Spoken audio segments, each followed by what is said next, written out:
Lionel Scaloni এমন এক নাম যা আর্জেন্টিনার ফুটবল ইতিহাসে চিরকাল অমর হয়ে থাকবে।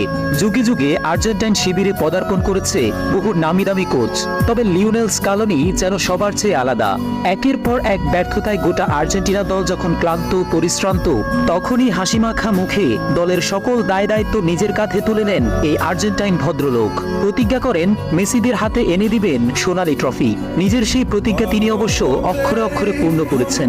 দলের দায়িত্ব গ্রহণের মাত্র 4 বছরের মধ্যেই আলবি সেলেস্তেদের দীর্ঘ 28 বছরের শিরোপা খরা মিটিয়ে দিয়ে তাদের ট্রফিকে মিনিটে এনে দিয়েছেন কোপা আমেরিকা ট্রফি।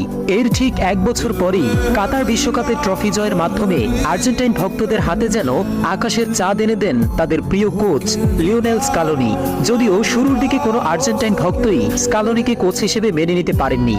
2018 সালে আর্জেন্টিনার তৎকালীন প্রধান কোচ সাম্পাওলির বিদায়ের পর একজন হাই প্রোফাইল কোচের স্বপ্ন দেখেছিল আলবি সেলেস্তে সমর্থকেরা। তবে একদিকে বিশ্বকাপ ব্যর্থতা, অন্যদিকে বোর্ডের আর্থিক দুর্দশার কারণে নামি দামি কোচ নিয়ে আসাটা ছিল অসম্ভব। তাই উপায় না দেখে শেষমেশ সাম্পাওলির সহকারী কোচ লিওনেল স্কালোনির হাতেই মেসি ডি মারিয়াদের দায়িত্ব তুলে দেয় আর্জেন্টাইন ফুটবল ফেডারেশন। তবে দায়িত্ব গ্রহণের পর থেকেই আর্জেন্টাইন ফ্যানদের রোষানলের মুখে পড়তে হয় স্কালোনিকে।